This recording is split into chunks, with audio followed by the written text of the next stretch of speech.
नमस्कार, स्वागत है आपका एडवोकेट रविता हुड्डा दहिया चैनल पर। मेरा नाम है एडवोकेट रविता दहिया। तो गाइस, आज के इस वीडियो में हम एक बहुत ही बड़ी, बहुत ही मानवीय खबर के बारे में जानने वाले हैं। खबर जो इस तरह की है जिससे हिंदुस्तान की संस्कृति, भारत की सभ्यता और भारत की जो यकचहती है उसका जीता जागता उदाहरण हम लोग को देखने को मिलेगा। बेहद अहम खबर है। आप देख पा रहे हैं सुप्रीम कोर्ट की शानदार इमारत हमारे पीछे है। वीडियो की शुरुआत करने से पहले अगर आपको हमारा वीडियो पसंद आई हो तो please like, comment, share and subscribe our YouTube channel. एक अब आज की खबर है। आज सुप्रीम कोर्ट में एक बेहद अहम ऐतिहासिक फैसला आया और उस केस का जो फैसला दिया, अभी तो खैर फैसला आना है, लेकिन अभी जो सुप्रीम कोर्ट में कहा गया वो अपने आप में एक ऐतिहासिक है और आने वाले सालों में हिंदुस्तान में मानवीय पहलू भी इस तरीके से उत्तम पायदान पर भारत रखता है, उसका जीता जागता उदाहरण है। एक केस है, मामला है इसी साल 2025 में करीब 6 महीने पुराना। एक महिला है जिनका नाम है सोनाली खातून।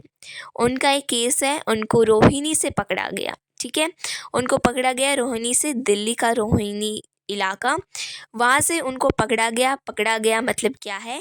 पकड़ा गया का मतलब है कि पुलिस ने उन्हें उस इलाके में ढूंढा और उनको 5 लोगों को पकड़ लिया, 5-6 लोगों को, और उनमें से एक है सोनाली खातून। उनको पकड़ा और उनसे बातचीत की तो पुलिस को या एजेंसी को ये शक हुआ कि ये महिला जो है भारतीय नहीं है। वो जो भी भाषा बोल रही है या जो भी उनके डॉक्यूमेंट्स उन्होंने चेक किए तो उनको शक हुआ, लेकिन उन्होंने अपनी तरफ से जो है प्रयास किए चेक करने के लिए। ठीक है, और उसके बाद उनको यही पता लगा कि ये महिला भारतीय नहीं है, ये बांग्लादेशी है और देशी है, तो बांग्लादेशी घुसपैठिए की तरह यहाँ पे आ गई है और यहाँ रह रही है। अब ये बात सही है कि किसी भी घुसपैठिए को तो देश में रहने का अधिकार नहीं है, लेकिन चलिए उसके बाद क्या हुआ जानते हैं। उसके बाद सरकार के पास ये मामला गया। सरकार ने जो भी अलग अलग मिनिस्टर्स हैं उनके पास ये मामला गया और भारत सरकार ने बात की बांग्लादेशी सरकार के साथ कि भाई आपके कुछ घुसपैठिए यहाँ पर हैं और इनको पकड़ा गया है, आप इनको वापस ले लीजिए। बांग्लादेश की सरकार तैयार हो गई। बांग्लादेश ने उनको वापस ले लिया। बांग्लादेश सरकार ने, बांग्लादेश की जो सरकार थी, उन्होंने उन सबको वापस ले लिया। जैसे कि भारत सरकार ने बांग्लादेश से बातचीत की, फिर उसके बाद उन्होंने उनको वापस ले लिया। फिर उसके बाद क्या हुआ, जो इस महिला के पिता ने, जो कि बंगाल में रहते हैं, वीरभूम के रहने वाले हैं, बंगाल में, पश्चिम बंगाल में, और वीरभूम के इलाके में वो रहते हैं। हादू शेख उनका नाम है। उन्होंने क्या किया, उन्होंने रुख किया कोलकाता हाई कोर्ट का। कोलकाता हाई कोर्ट में वो गए और उन्होंने एक हैबियस कॉर्पस एप्लीकेशंस याचिका यहाँ पर दाखिल कर दी।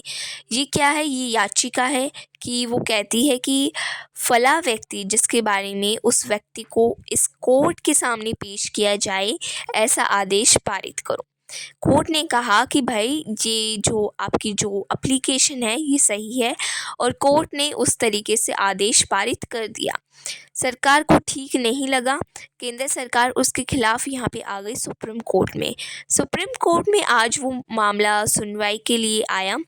जब सुप्रीम कोर्ट में जो सुनवाई हुई उसमें सुप्रीम कोर्ट ने कहा, और सरकार ने भी सुप्रीम कोर्ट में कहा, सरकार से पूछा गया कि ये महिला हिंदुस्तानी है कि नहीं है, आप बताइए। तो सरकार ने कहा, जी हमको अभी तक ये कंफर्म नहीं है कि वो महिला हिंदुस्तानी है। हम लोग अभी तक ये मानने के लिए तैयार नहीं हैं कि वो महिला हिंदुस्तानी है या फिर बांग्लादेशी। ठीक है, सरकार अपनी तरफ से जांच करेगी और उसके बाद लेकिन उसके बाद क्या हुआ, उसके बाद वो जो सरकार है, सरकार के खिलाफ जो वकील खड़ी हैं, 2 वकील इसमें खड़ी हैं। एक उस जो महिला का वकील है उनके पिता की तरफ से जो वकील खड़े हैं, एक बंगाल सरकार की तरफ से वकील खड़े हैं। तो बंगाल सरकार और उनके पिता की तरफ से जो वकील हैं उन्होंने कहा कि ये हिंदुस्तानी नागरिक है, ये महिला हिंदुस्तानी नागरिक है और इसको भारत आने की इजाज़त दे दी जानी चाहिए। जस्टिस जोमाला बागची और जस्टिस सूर्यकांत जो कि चीफ जस्टिस ऑफ इंडिया है, उनकी बेंच ये सुनवाई कर रही थी। तो उस बेंच ने कहा कि सरकार मानवीय आधार पर ये सोचे, ये तय करे कि ये फैसला करे कि उस महिला को भारत वापस लेके आया जाना चाहिए या फिर नहीं। सरकार की तरफ से इस मामले में अपीयर हो रहे थे solicitor general of India Tushar Mehta. Tushar Mehta ने ये बात कही कि हम लोग इस पर उन महिला को सोनाली खातून को भारत लाने के लिए तैयार हैं, मानवीय आधार पर हम उनको भारत लाने के लिए तैयार हैं। ये बात कही है जस्टिस तुषार मेहता ने। ओके, तो उन्होंने अब उसके बीच में जस्टिस जोमाला बागची ने एक बात कही।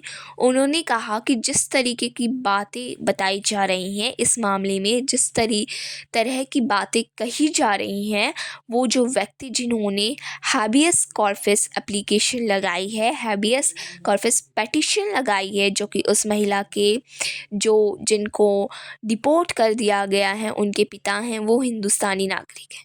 तो जो हिंदुस्तानी नागरिक है तो उनके बच्चे भी हिंदुस्तानी नागरिक होंगे, तो इसलिए उनको वापस भारत ले आना चाहिए। ठीक है, ये तो हुआ सुप्रीम कोर्ट में जो आज घटनाक्रम हुई, और सुप्रीम कोर्ट ने ये जो फैसला दिया है ये बेहद महत्वपूर्ण है। हालांकि बंगाल सरकार ने इस पर ये कहा कि उन महिला को भारत ले आओ आप लोग। तुषार मेहता ने कहा कि हम उनको भारत लाएंगे, दिल्ली में ले आएंगे। ठीक है, हमको नहीं पता है कि वो भारतीय नागरिक है कि नहीं। इस पर बंगाल सरकार ने कहा कि वो वीरभूमि की रहने वाली हैं, उनके पिता पश्चिम बंगाल में वीरभूम जिले के रहने वाले हैं, तो उनको वहीं पर भेज दिया जाए और वहाँ पर उनकी देख रेख होगी। कोर्ट ने कहा कि उनको बुलाया जाए और उनकी जो है पूरी डॉक्टर की चिकित्सा जो जांच कराई जाएगी, और जो सुविधा उनको चाहिए वो कोर्ट सब फ्री उन्हें देगी। ठीक है, मीन्स उनको फ्री देनी जानी चाहिए, ये कोर्ट ने बोला।